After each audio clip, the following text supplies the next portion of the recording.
Thank you, Madam President. I appreciate the Majority Leader's comments, and I know that Senator Sessions will be speaking in a moment. I ask unanimously, Madam President, that Senator Sessions succeed me after I speak for up to 10 minutes. Without objection. Okay. Thank you, Madam President. I would remind the Majority Leader that the last time he used the term, we shouldn't waste our time on trade, meaning not that we shouldn't pass this trade agreement, of course he supports that, but that we should not spend so much time on trade.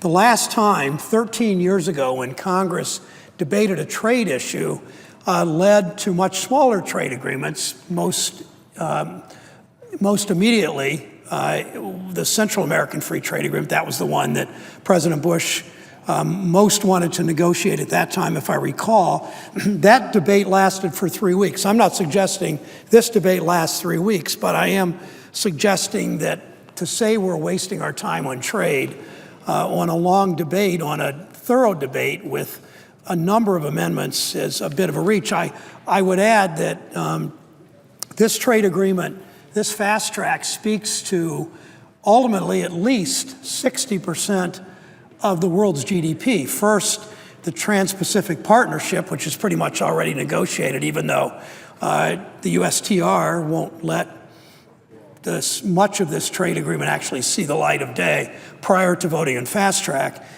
And second, once TTIP, the European Union agreement, is brought to the Senate and House for approval, that will mean 60% of the world's GDP will be included. So to say that we can only debate this for 3 days and squeeze the number of amendments, when I know that at least a dozen senators, at least a dozen, more probably like a dozen and a half on the Democratic side alone, I know a number of Republicans have amendments too, want to offer amendments, want them debated on, want them voted on. So the first amendment that I believe we vote on tonight is my amendment, Madam President, on trade adjustment assistance.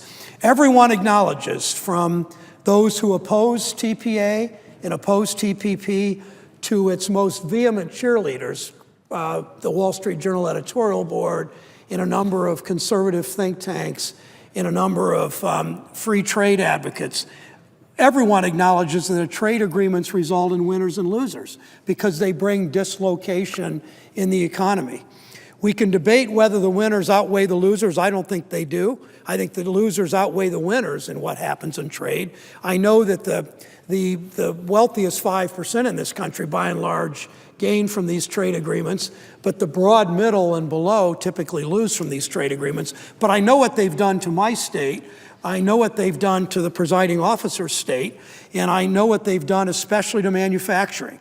What's not debatable is some industries are going to get hurt. Some communities will be hollowed out. Some worker jobs will be lost. We know that.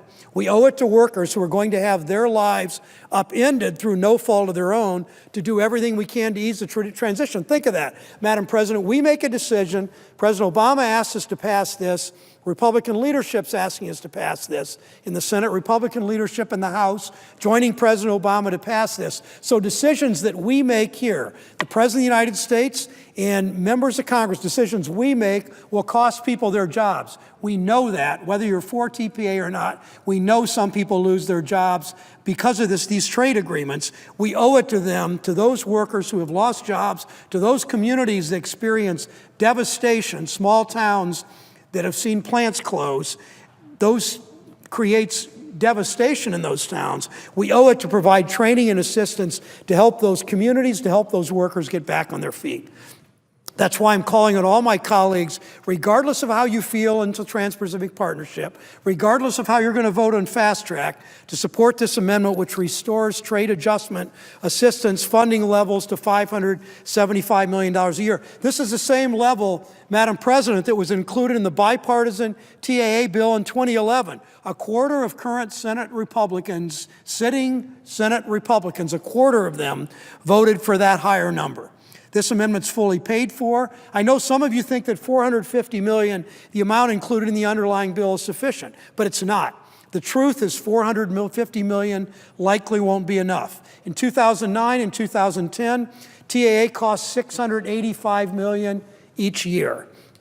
If you take the average of funding levels for the 3 years when program eligibility was nearly the same as one we're considering today, TAA expenditures averaged $571 million a year. And put on top of that what's happened with the South Korea trade agreement, predictions of job growth, almost identical numbers, except it was job loss.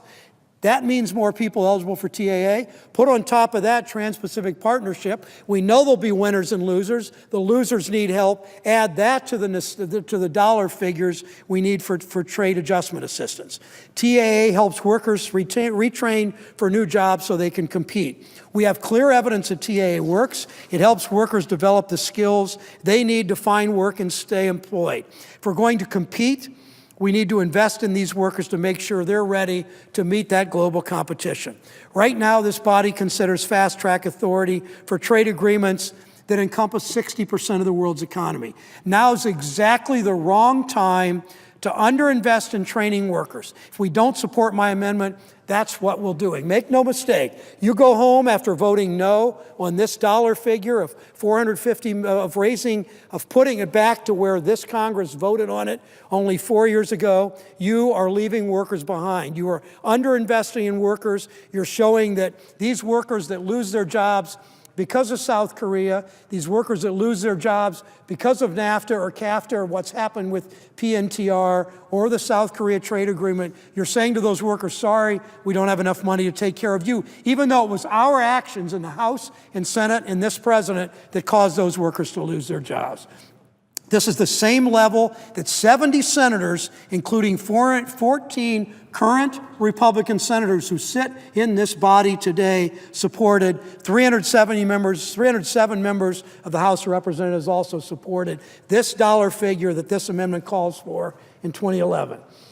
I asked my colleagues, including the nearly the fully one quarter of Senate Republicans who supported this level, to support it again today. If we're going to pursue an aggressive trade promotion agenda, we owe it to our workers, we owe it to our businesses, we owe it to our communities to make sure they're ready for the competition that's about to come their way. And we have a moral obligation to help the families whose livelihoods will be yanked out from under them. Not from something they did wrong, not from a decision they made, but from a decision we in this body made to change the rules.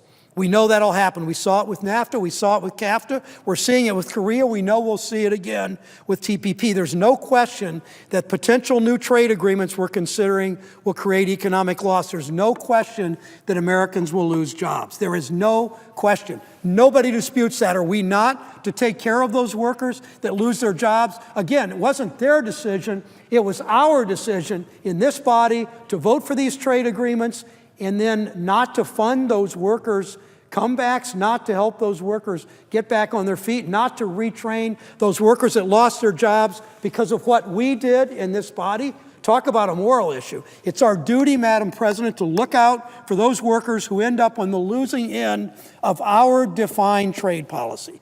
That's why I asked my colleagues to join me in supporting trade adjustment assistance today. It levels that this Congress overwhelmingly, bipartisanly agreed to 4 years ago.